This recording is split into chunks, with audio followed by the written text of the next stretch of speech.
All right, thank you. Welcome back.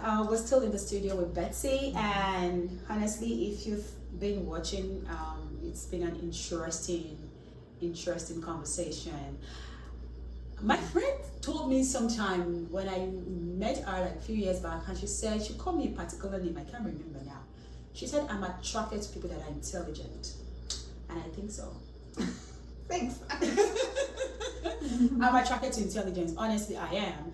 And I think that's one of the things that attracted me to my husband. It's very like, ooh, this guy's got something up there. Yeah. So yeah, I'm attracted to people that are very intelligent. So yeah, you see, every of my friends that comes to this show are blessed. Let me use that word. They are highly intelligent, smart, and gorgeous. You see, I don't just bring they're gorgeous. See. All right, so yeah, thank you for still listening to us. So we're about to round up. I just want to ask a few questions. I want to ask Betty some few questions, and hopefully it can help you listeners to help you in this your waiting season. Like I always say, I mean, I should turn this to a song or to an anthem by now. Everybody is in a waiting season. It's just that some waiting season are known to everybody. Some waiting season are long, takes longer time, and but everybody has passed through that waiting period in their lives. I just want to encourage you that, like Betzi mentioned, a waiting room is a place to grow, is a place to learn, and is a place to find yourself and focus on God. So, Betzi, I want to ask you, for someone who is in waiting season, how have you been able to navigate this waiting season? So, one of the ways for me that I would say help, though I still have to remind myself that it helps, is just, first of all, making sure who you surround yourself with, being careful who you tell those desires that you have, because it really matters who's around you, who's speaking into your ear. Also, like, really trying to, when I find those moments, there's times those thoughts come in, I don't want to cast it down, I don't want to go and read my Bible, I don't want to, go to church or surround myself. Sometimes you just want to close yourself up in your room. And not to say that's wrong, because sometimes we do need that. So sometimes you do need a retreat where you're going to be like, I need to step back from everything, and that in itself can be healthy. So for me, that is something that, sometimes I need to be able to just quiet everything down and kind of, in a sense, lay it on the table. Like, really, what are my thoughts and my feelings, and why am I feeling like this? So I have a little, in a sense, conversation with myself. And then once I kind of lay that all out, I will take it to God and pray. And I'll vent to him, because, sometimes it's not easy. He sees everything and he knows everything, right? Yes. So we're not going to surprise him with something we say. And then you mentioned there's times that we have a waiting room where we're waiting for this so long, but this waiting room came like this. Yes. And there's times I'm like, God, I see you just proved yourself. You could do it. So why are you not doing it here? And sometimes it's just those questions and stuff. But I try to, have a real talk with myself. Really see mentally where I'm at, surround myself with good people that are going to speak life into my situation, not sit with me in misery. And also being careful who, you don't have to share your story with everyone, and you don't have to share your desire with everyone. Some stuff are just between you and God, and I don't need to tell you what it is for you to pray for me. If you're really praying for me, then you're praying for me. And one of the other things I would say that helps tremendously is praying for others. Remembering that I'm not in this by myself, and even upon meeting you, hearing your story, the little bit that you shared, it was still like, see, you're not the only one. And we're believing for different things. Yes. And there's other hidden desires that we don't know about each other, but that we know we have them. And that really helps, because it takes your focus off of you, So I really believe in praying for others and really standing in that gap, and when you pray, I tend to pray in a we form. God help us to do this. So it becomes more of it taking that pressure off of me and understanding that there's actually a group out there that's in the same boat. You're really not as singled out as you think you are. Yeah. So that really helps me. Awesome. Thank you for that. And in addition to that, I want to say, for me, like I said, sometimes it's good to take a step back, and you don't have to be at every event, because at the point I started taking my mental health very seriously, because I realized it was affecting my mental health. The way I was dealing with people, the way people around me, I was feeling, and I need to be at my best, and I can't give what I do not have. So if I'm not me, if I'm not joyful, if I'm not happy, if I don't have anything in me, I can't give it to you. So I needed to, like, you know what, retrace myself back and sometimes give myself that break. Like, you don't have to be at every service. Danny mentioned this last time when she came. You don't have to be at every event. You don't have to go to every place, because it's not even about them now. Sometimes it's about you. Because sometimes, in as much as it's not like you're avoiding those situations, but you just want to make sure that you are in a place where even if you're ready to go there, nothing anybody said will get to you. You're going there for you, and sometimes it's good to take a step back. And that's one thing I really realized this past few years. Like, you know what, you don't have to be at every church program, you don't have to be at every event. You can just say no, and that's one thing that affected me a lot. That's another part of my life. I don't know how to say no. I did not know how to say no. And when I started saying no, I started being the bad person. Right. And I'm like, you know what? Okay. So sometimes you just have to, like, you comes first. And then not just you now, you who God wants you to be. Right. Because sometimes we're so lost in, oh, my happiness. What does God want for you? Right. Because sometimes we put that, oh, after all, it's my happiness that comes first. It's me. It's not you. Like he said, God died for you for a reason. He died for you, and that's why he said, okay, he died for you to fulfill destiny. So sometimes you want to take to God and say, God, what is going on? Why am I here? Why am I even in this waiting season? Or what do you want me to learn from this? Because sometimes we as humans, we tend to ask God a lot of questions. We do not wait for answers. So that's something I've learned over the years as well. So in addition to that, I just want to throw that out there. And what advice do you have for women waiting? So definitely understand that is not your identity, whatever you're waiting for.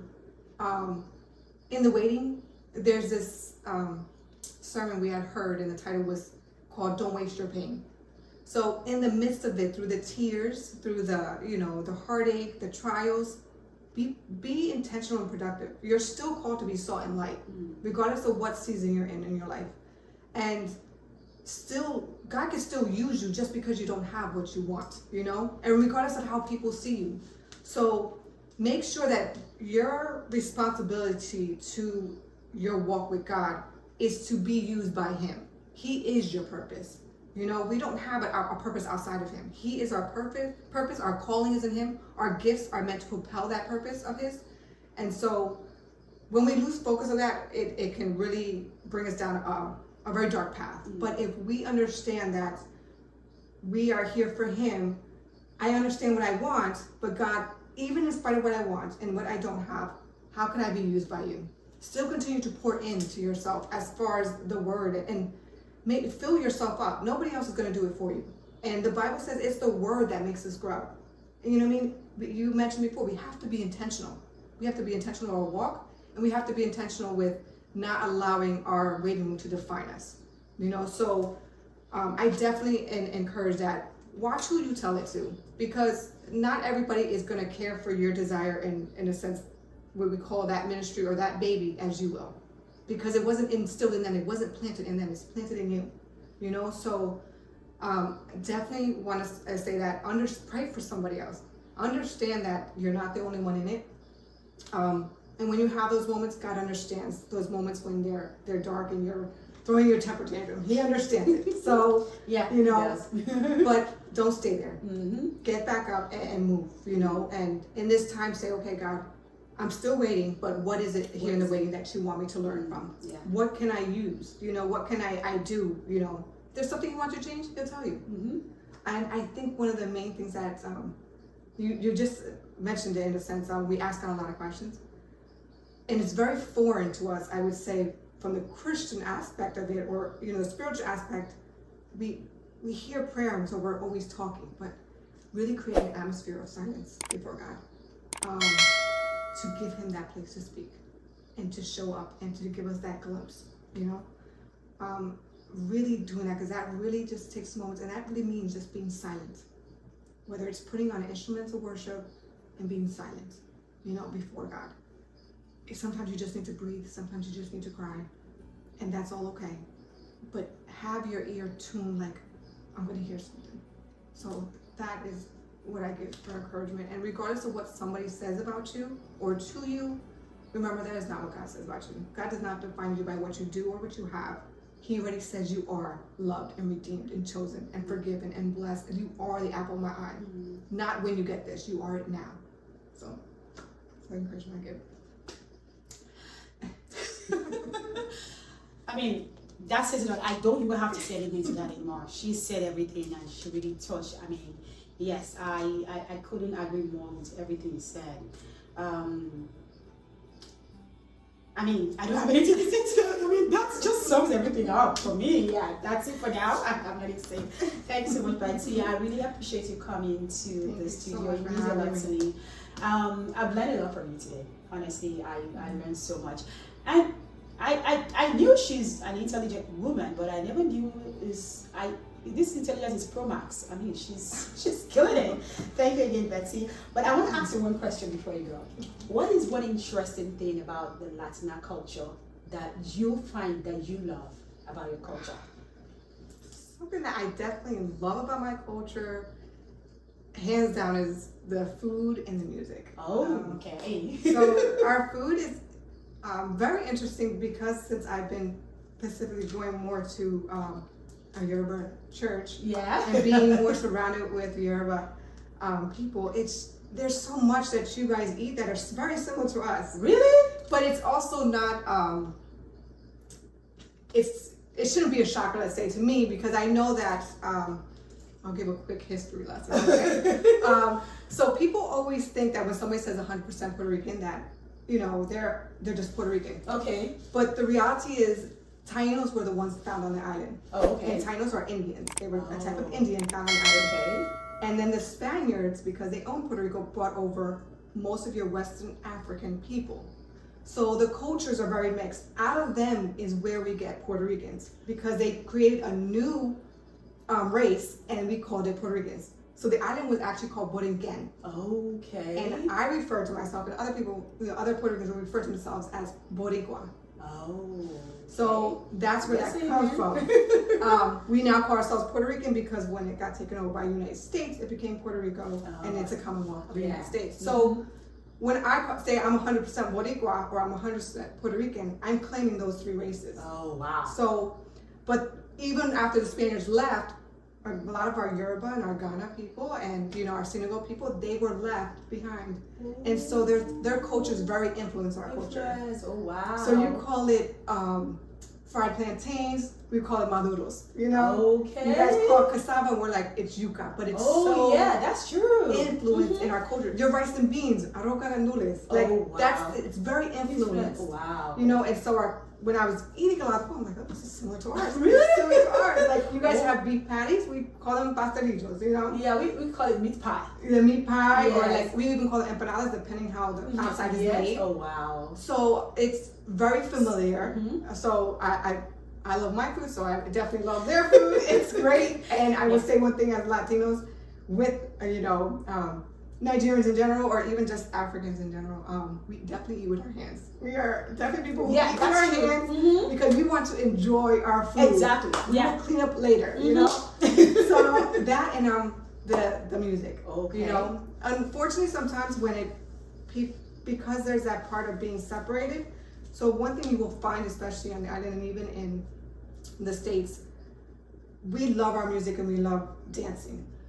But when people transition to being Christian, it's almost like they try to leave all that behind because they're like, no, that's not God. I'm like, wait, no, it is. Did you hear about David? Right? Like, if David was to do that now, somebody would rebuke him. Yes. So it's just find that balance, but understand that there's so many scriptures on dance. And so I love our culture. It's mixed, like I said, between like everything. We have a little bit of island mix to like R&B we have bomba and blenya, which are actually from our African people. Wow. Wow. And it's very big tradition in ours, the bomba. So it's where the drums play and the congas and everything play, and you dance to that. Like they follow you with it. That's where even our head wraps come into that part of it, which is similar to you guys. Wow.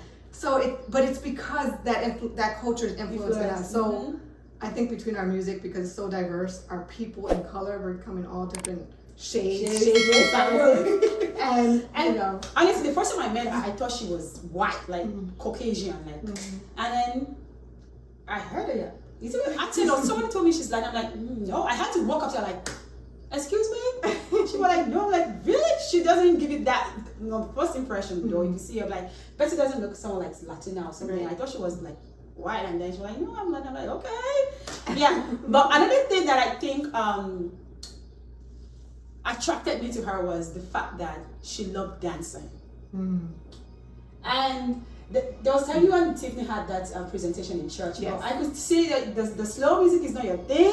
Right. And then mother was like, no, she loved hip hop. I'm like, okay. Now we have a lot of things in common because I love dancing too. Yeah, oh, that's one thing. Yes. And that's what she's she was great. I love dancing too. So yeah, thank you, Betzi, for sharing that with me. I mean, another thing is your edge wraps are always on point. I used to like. She's just blending into the Yoruba culture. Like she'll tie the gillet. Like I'm like, okay, she's giving everything. Thank you so much for coming. You're such an awesome person. I love having you here. I mean, I will still ask that you should please, I would like to have you here again so that we can do this more and more. And thank you for sharing everything you shared with me today. I want to say thank you, and I pray that God in His infinite mercy will continue to help you and help you achieve your goal in life. Because I know you have a goal, you have something you want to achieve, and I pray that God will meet you at that need that you're praying for and grant all our heart desires. There you have it, my wonderful people. Thank you for joining us today. It's my friend Betzi. Betzi Roman. Yep. Okay. See, I'm learning. She knows her art better than I I'm learning, gracias. I'm learning. You see, all right. Thank you again for having us. It's your girl, Olu Femi. Like I always say this, pray for your friends. She said it earlier on. Pray for people, pray for your friends. People are going through a lot, especially these times where things are really changing in the world right now. A lot of people are going through so many things. You don't even want to know what people are going through. So if your friends don't call you, don't say, oh, she didn't call me. Call them, reach out to them, shoot a text message, call them, pray for them. I mean, you don't want to know. People are going through a lot. So pray for your friends and continue to be you, continue to find your purpose, which is one of the things why this is created. Find who you are. Don't let anybody tell you what you're not, and find your identity in yourself. Find who you are in Christ. Go to God in prayer. Take it to the Lord in prayer. That's one of my favorite songs as a child growing up. What a friend we have in Jesus. Is a friend indeed. A friend that you need all the time. That's one friend that can never disappoint you. So go to God, take everything to God in prayer, and trust me, He answers prayer. God answers prayer. So keep watching, keep subscribing, keep hitting that subscribe button. Thank you so much for your support. Thank you for your love. Thank you for your show of I got a lot of encouragement. I keep getting, even till this morning when we're going into this recording. Thank you, everyone. Thank you all my mommies and daddies and my aunties. It's your girl Olu Femi, and it's Betzi here. We want to say thank you again for joining us. Have a wonderful one. Bye bye.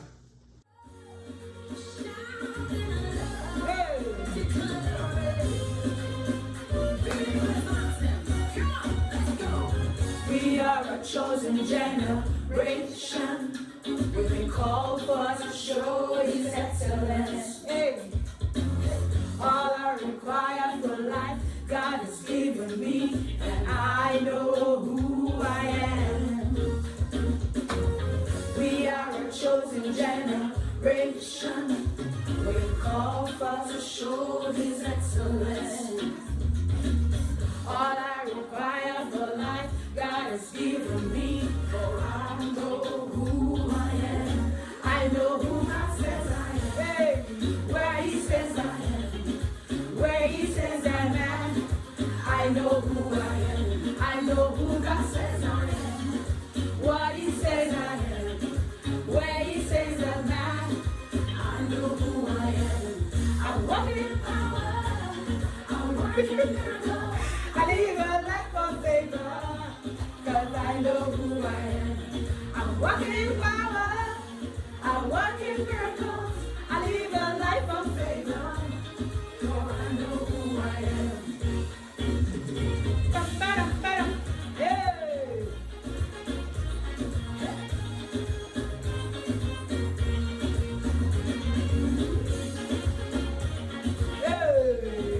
We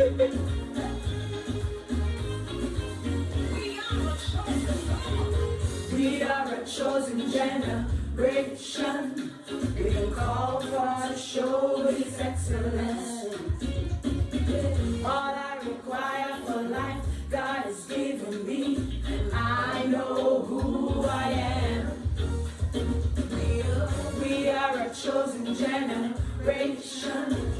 We call for to show His excellence. All I require for life, God has given me.